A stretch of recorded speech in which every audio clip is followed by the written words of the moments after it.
Hey, thanks for checking out this episode of Screen Facts with Jason Davis, your movie trivia and discussion podcast. I'm Jason Davis. Please follow us on Instagram at ScreenFactsPod. If you want to get in touch with us, you can email us screenfacts@yahoo.com. Please visit jasondavisvoice.com/podcast.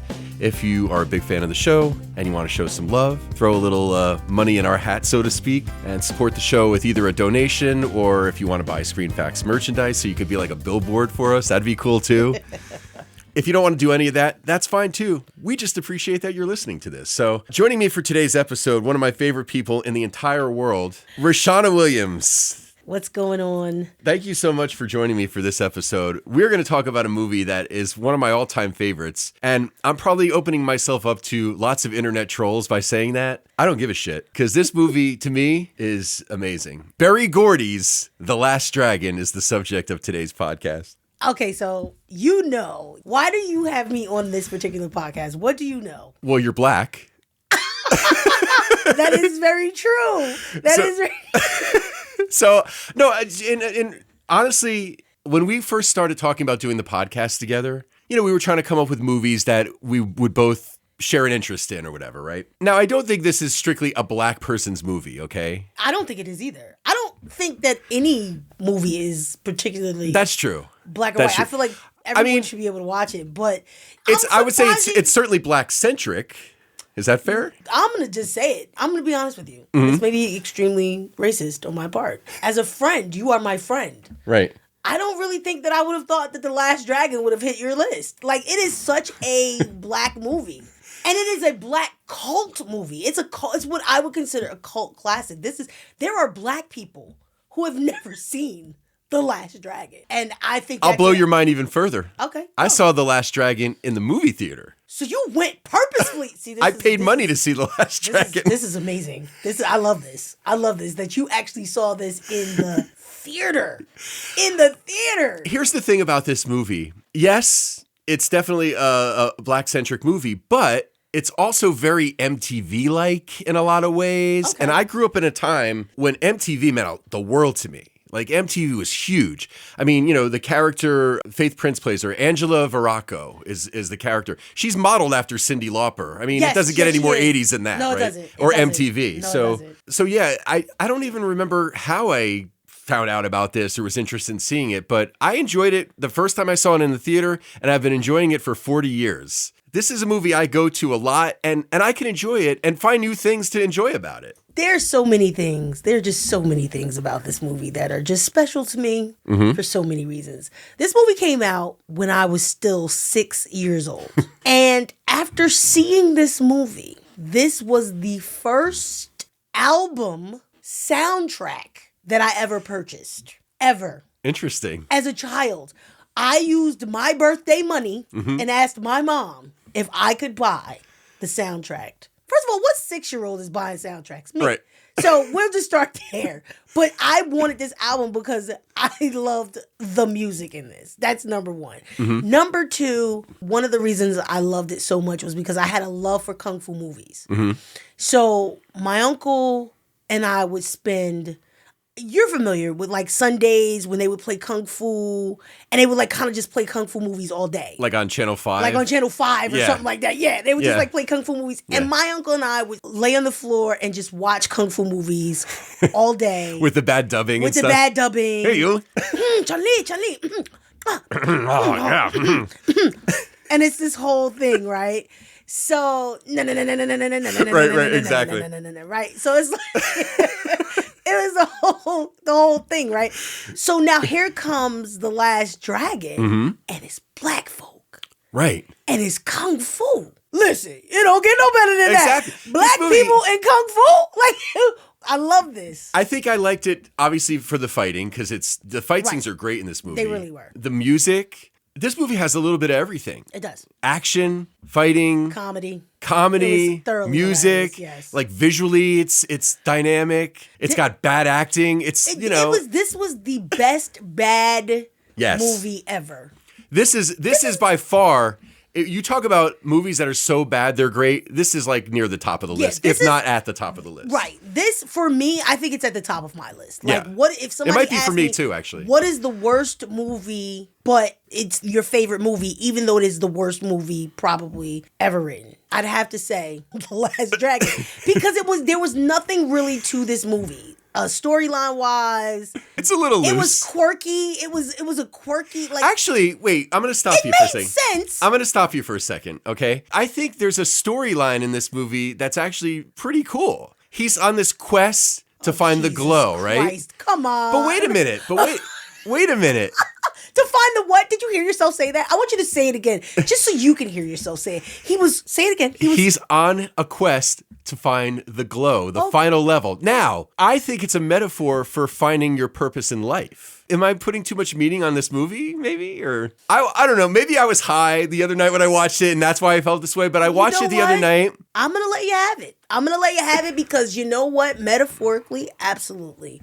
You are on a search to find that final level and understanding that final level is in you. Exactly. It's in you. It's always been in. When you got the glow, you feel the glow. When you got the glow. Like, you know that it's in you. It was in you the whole time. And you're right. It still does not negate the fact that this was a terrible movie. It was a terrible. I mean, look, the acting. It was a terrible movie. And it was a terrible plotline. I don't want to shit. I don't want to shit on the movie because that's not what we do. But no, I will acknowledge it was the greatest. Not shitting on the movie at all. People say, it's a guilty pleasure. I have no fucking guilt at all about watching. I have zero guilt watching this movie. I'll die on this hill. What? And I'm right there with you. Dying. We are both dead. Never to be revived again on that hill. Best movie ever. I gotta be realistic. The plot line of this movie was not anything like extensive, but it was enough to get you through and for you to enjoy this freaking movie. It was entertaining. The characters that they came up with, the quirkiness of the characters and how they put this thing together was amazing. Let's talk about the characters. Okay. All right, so The Last Dragon, we talk about Leroy Green. Leroy. Or Bruce Leroy, as he's referred to. Leroy. He's played by a gentleman named Ty Mack. Yes. He was invited to audition after he won the 1984 New York State Kickboxing Championship. So his first audition apparently didn't go very well. He said this in an interview last year for the 40th anniversary. Yeah. He said his first audition, he was very stiff, very wooden. I'm thinking, if he was stiff in the audition, what happened during the filming? Because he was pretty fucking stiff in that too, just a little bit. But you know what? I think he's purposely stiff. That was the character. I think that was the character. I think the character was meant to be that. He was this very innocent, just naive. Very naive. Yeah. Actually, character. I take that back. Yeah, he was very naive. He was very innocent character. But his audition, you're right, Ty Mack's audition, it didn't go well. They weren't originally going to even cast him. They didn't originally cast him, honestly. Do you know how many people were considered for this? The names that were considered to play the character of Leroy. So you had Whitney. So Leroy, I'm not sure. Wait, Whitney Houston, you were about to say? Yes, she was originally supposed to be Vanity's character. Really? Yes. Whitney Houston. Wow, I didn't read that. No one knew that. That's interesting. Die-hard people don't know that. Like, Whitney Houston was that. I could see that. And it makes sense. Barry Gordy, the whole, Yeah. So, Denzel Washington. For what? For Leroy. No way. And he auditioned for Show Enough, too. No way. Lawrence Fishburne, Mario Van Peebles, Wesley Snipes, all considered to play Leroy. No way. Okay, run those names back. Let's see. I mean, this movie would have been totally different if any of them were cast. Any of them. That's what I'm thinking. I'm like, Denzel Washington? Denzel, I mean, he was on St. Elsewhere. Always. But he was still. Have you ever seen him in The Mighty Quinn? No, I have not. We always come up with something else we can do. We can talk about. All right. Mighty Quinn, I want you to check that one out. I will. Check that one out. I will. But I can't imagine. Wesley Snipes? He had a martial arts background, so it makes sense. Okay, I get it. But I don't know. I just feel like Wesley, as good an actor as he is, and I enjoy Wesley a lot, he's such a strong personality no matter what. And that character required... You're right. I feel like that character just required an innocence that Wesley just doesn't have. I want to go back to what I said about Ty Mack being kind of wooden, and we kind of already said that that was sort of the character. There's a scene in the movie where Show Enough the villain comes in and he destroys Daddy Green's pizza. And then Leroy comes there after he leaves. Mm-hmm. And, he's like, what happened? And his little brother's like, you happened. You was happy. Show enough is what happened. Show enough is what happened. Everybody knows you're afraid of him. Why don't you meditate on that, you coward, all that. Yeah. And then he's standing there and he cries. He cries, yeah. In some ways, maybe he thinks his brother's right, but also like he's trying to be of pure mind. That's what his martial arts means to him, right? I think he embodied the character that was supposed to be presented on the screen. He really did. I think Time Hack, and that's why I have such a hard time thinking like, who else would you have cast into this role? I don't know. For Show Enough, they would consider Jim Brown, Carl Weathers. Can you imagine Apollo Creed as Shown Up? Now, let me tell you why I can say yes to that. The joking that he did in Rocky, like that whole, I could see him bringing that comedy to that role. Because Carl Weathers was a big dude, though. Like, he was real big. The reason that Julius J. Carey works as that character, he is so intimidating, so menacing. He was tall. Yeah, but he just, everything about him just was larger than life, too. He was tall. He had a big mouth. He was just, he was loud. I feel like Carl Weathers was great as Apollo Creed because I felt like he fit into that Muhammad Ali-esque sort of vibe. So you don't think he could have, you don't think he could have carried it? I think he probably could have, but I really love Julius J. Carey. He's so good in this. But again, I think that's what it is. Everybody who got cast. Perfect. It's fine. Why are we trying to cast anybody else? Why are we even trying to imagine anybody else in that role? I'm not really. I just think it's kind of interesting when you hear rumors of other people that were considered. So released March 22nd, 1985, directed by Michael Schultz, written by Louis Vinasta. I just want to make sure we get all these credits out there. Okay. Ty Mack as Leroy Green, Vanity as Laura Charles, Julius J. Carey III as Show Enough, the Shogun of Harlem. Who's the master? Show Enough. Who's the master? Show Enough. Christopher Murney as Eddie Arcadian. We're going to talk about him in a second. Faith Prince as Angela Veracco. Leo O'Brien as Richie. Glenn Eaton as Johnny Yu. And Mike Starr as Rock. He's a great character actor. He's been in a bunch of stuff. Dumb and Dumber, The Bodyguard, Goodfellas, Uncle Buck. And then early roles for William H. Macy. Blink and you miss him pretty much. Yes. And blink even more and you miss him. Chaz Palminteri is one of the goons. Yes. He's the one that's playing the limo driver. The limo driver. Yeah. The other thing that I was sad to discover when doing research about this movie is that a lot of the main people in this movie are gone. Yes, they are. Show Enough. Yeah. Julius J. Carey III died in 2008 from pancreatic cancer. Denise Matthews, who's Vanity. Yeah. She died in 2016 of kidney failure. Leo O'Brien, who plays Richie, the younger brother, he died in 2012. Now that I didn't know. Yeah. Every time I talk about an older movie like this from the 80s or whatever, I always want to know whatever happened to these people. What happened to them, right? Their careers, where are they now? What do they look like? All that kind of stuff. Vanity ended up becoming a preacher. Like, I think she was like a pastor or something. Yeah, let's talk about Vanity. Took this role because she was trying to revamp her image. Yes. Because when she was leading Vanity 6 and she was Prince's girlfriend, she was definitely all about selling sex appeal. Laura Charles is nothing like the character of Laura Charles. Absolutely not. She's sexy. Yes. She's beautiful. Yes. But she's definitely not. But she's not selling sex. No, she's not selling it. I loved me some Laura Charles. Well, I was right there. Me too. Yeah, I was a teenager when this movie came out. I was 6. Yeah. But I was like, wow. Yeah. And at 6, you don't really know what that wow is, but you what know you're that feeling, there's a right? wow. You're going, wow. Yeah. Yo, that was, she's kind of a presence on the screen. I mean, the acting is not what we're looking at. Right, we're not looking at the acting, but we are looking at the characters. Like, the characters. The characters are so over the top. They are, all of them. Eddie Arcadian is ridiculous. So also, we didn't mention, which is one of my favorite characters because she says nothing. Keisha Knight Pulliam yeah. plays his little sister who says nothing. Yep. But it's absolutely the most adorable thing and has 6 names. They got like 6 names for this girl. Leroy calls her Lotus Flower. The mother calls her Natasha. She had 6 names. Yeah. She's like, the brother's like, that's why she don't know her name. Because she's so confused. She's so confused. That's why the girl's so confused. She got 6 names. You know.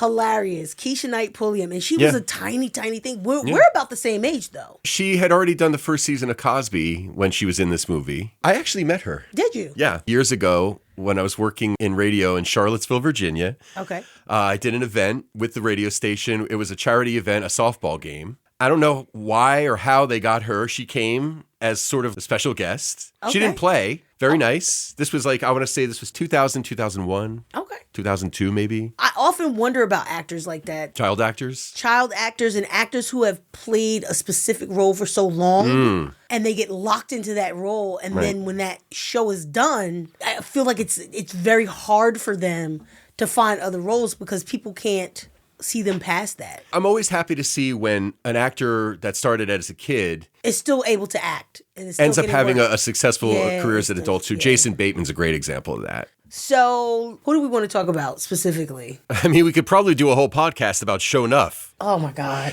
What a great villain. I was just going to say, such a great villain. Oh, it's amazing. You loved to hate Show Enough, but you almost didn't even hate him. He's so larger than life on the screen, you know? He was so much. The football shoulder pads, the hair, when he would pull the hair back and do it was like... Sue was saying that the costume person for this movie was like, we got a great deal on all this football equipment. But it's really, like, if you look at it, it's not really football shoulder pads. It looks like it, but it's definitely not as firm. It's definitely modeled. The first time we see him, is it at the movie theater? Yes, at the movie theater when Leroy is watching Bruce Lee's, I think it was Enter the Dragon. I mean, this movie's a total love letter to Bruce Lee. Leroy's character wears the same jumpsuit at one point in the movie that Bruce Lee wore in Game of Death in 1978. This was definitely a love letter to Bruce Lee. Yeah. Absolutely. Which is another thing, because like Bruce Lee was like the man. Like, the martial arts man. Even if you weren't a fan of karate or kung fu, you knew who Bruce Lee was. You knew who Bruce Lee was. I'm ashamed to admit that I don't think I've ever seen a Bruce Lee movie from start to finish. Really? I really feel like I want to now, though. You should. Yeah, I mean, I've seen, obviously, lots of clips of him and on talk shows doing demonstrations and stuff. Yes, he was always just a fun dude to watch. As far as his talent as a martial artist, it doesn't matter what the movie's about. It can give two shits about what the storyline in a Bruce Lee movie was about. Nobody cares. You just want to see him kick the shit out of like 10 people at a time, right? I just wanted to watch him fight. Yeah. I could not, his artistry. His artistry to watch him move and him just posing. Like the muscle, like it was just like, come on, man. Yep. So DeBarge's Rhythm of the Night was a big hit that came from this movie. Number 3 on the Hot 100 chart, number 1 on the R&B chart. Would you say that the fact that that song is from this movie legitimizes this movie just a little bit more? No, this movie legitimizes that song, damn it. Okay? All right? Don't you get it backwards. Okay. I'm just saying. And that's what I need people to respect. The song was a bigger hit than the movie. The movie, by the way, made money. Yes, but this is the thing. That's the crazy thing. I don't think the song legitimizes this movie at all. Okay. Because people don't even know still that it's from the movie. This song is from the movie. Like, they have no clue. It's featured in the movie. Practically the whole video is in the middle of the movie. Obviously, there's a lot of other stuff in the soundtrack, too. That's the only real hit from the movie. And some of the music... Don't you dare. Don't you dare. Just shut up? Just drop it. All right, I'm letting it go. You're talking to somebody who said their first record purchase in their life... Good point. ...was The Last Dragon. Noted. Soundtrack album, and you think I'm going to what? You're thinking it's a 10 out of 10, the album. Yes, okay, that look says it all. Okay, I got you. And it's not, but it is. Do you know what I'm saying? Just like this movie. I mean, it's not what it is. I like a lot of the other stuff. When you got that glow. I love that. Listen, when you got the glow and you need to glow to glow to grow. When you learn to live, you live life. You got to move to the upper level. There is no stop. What you want to do. And you're telling me that there's like not a good story to this? Come on. Listen. It's very 80s. When you stay at upper level, your mind, body, and soul must be one. The whole album is not filled with like just the best songs in the world. Right. Clearly, Rhythm of the Night was the biggest hit off the album. Right. No other song even made the top charts. Right. It was the first album you bought, so it has a different meaning to you. When I watch the movie, I enjoy the music in the context of the movie. Would I want to listen to the soundtrack of this movie outside of watching the movie? Probably not. I'll tell you why. Because, and this has always been the case for me, and still is the case today. Mm-hmm.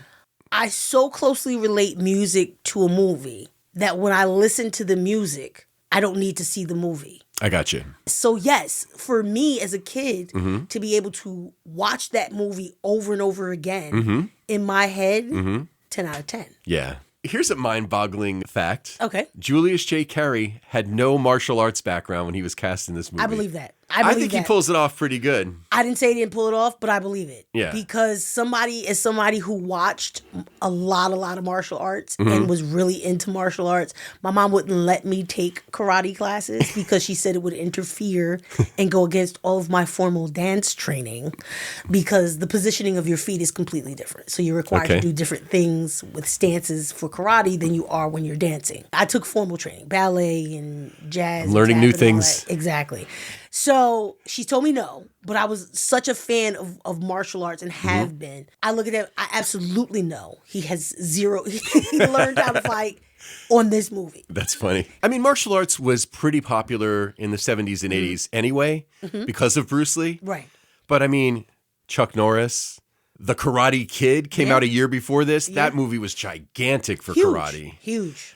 We talked about Show Enough. We talked about Vanity. We talked about Eddie Arcadian. Did we talk about Eddie Arcadian? Well, not in detail. Did we talk about Eddie Arcadian and his relationship to Angie? Yeah. Like, that was a whole other situation. Yeah, the abusive boyfriend, definitely not a good look. That whole dynamic. But here's another great scene in the movie when he's like, before I met you, you were just a dental hygienist dropout from Kew Gardens getting by on a tits. Right, and she's like, yeah, and you're just a short little asshole with the dreams of taking over the world. Well, also from Kew Gardens. From Kew Gardens, also getting by on my tits. Exactly. What a great scene. That was a great line. When she goes and she warns Leroy and stuff. So I feel like the movie has heart too. But see, that's what it is. That's what does it for me with this movie. Mm-hmm. It's not that the writing is so great. It's not that the plot line is so fantastic. Right. It's that this movie is heart. And it has characters that you can root for. Yes. It has villains that you can hate but sort of love because they're so over the top. There you go. It's got all the components of a terrible movie that makes it so great because it is a heart movie. And getting back to what I said at the beginning of the podcast, I think we're all looking for the glow in some way, right? We're all trying to figure out our purpose in life, what makes us passionate. Yes, absolutely. It's finding that special passion or whatever within you, but it's also understanding that we're always on a journey in life. Always. Everything is a journey, right? And it's constantly just finding out who you are and finding that special part of you and knowing that it doesn't come from the outside. He went to his master. It's in you. He said, this holds up his belt. Remember when he lost his, he said, you know what I love too in that when he comes back to see the master and the master explains to him that, you have to look inside yourself kind of thing. I love how he goes over to the box of fortune cookies that just happens to be sitting in his living room. A full box of fortune cookies. Of unwrapped fortune cookies. Just chilling. Chilling. Because, we just keep fortune cookies all over the place. Right. The opening scene when he's chopping the arrows. I mean, as soon as you see that, you're in for a great movie, as far as I'm concerned. Listen, you know where this is going. Exactly. You know what this is getting ready to be. Yeah. Come on, man. Totally. It's awesome. This is an awesome I'm sorry. I love this movie unapologetically. In all of its cheesy greatness. Yes. And it's heart. It's heart. Absolutely. It's heart. And that is what it is. I mean, come on. The first time Show Enough, his hands start glowing in the red. And it's like when Show Enough's hands started glowing, it was like red electricity. It was like And he did the thing, but when it started shorting out, that's what got me. Yeah, that's great. But I love when he goes to me and he's like, playtime is over, boy. That's fucking awesome. Oh boy, that was a great movie. That is a great movie. It is. Unapologetically, we love this movie. And that's that. And talking about this movie with somebody who loves it as much as I do. Listen. Can't beat it. You can't. I hope everyone who hears this podcast, who has not watched this movie, please go get it. Rent it. Watch it. I think if you listen to this podcast having not seen the movie, if you're not intrigued by now, we're not doing our job here. Yeah. I just hope that you guys are intrigued enough to watch the movie. It is 80s nostalgia. The colors, the way it's shot, everything. The music. Everything. Well, thanks so much for doing this episode with me. I'm excited for the next one, whatever we're Always talking my about. Pleasure. And thank you for listening. We appreciate it. Remember, if you want to contact us and tell us your thoughts about this movie, tell us your thoughts about us loving this movie. We don't care because we're still going to love it. But you can reach out to us, screenfacts@yahoo.com. Please follow us on Instagram @ScreenFactsPod and visit jasondavisvoice.com/podcast if you'd like to support the show with a donation or if you'd like to buy some Screen Facts merchandise. Again, thanks so much for listening. Catches bullets with his teeth? Nigga, please.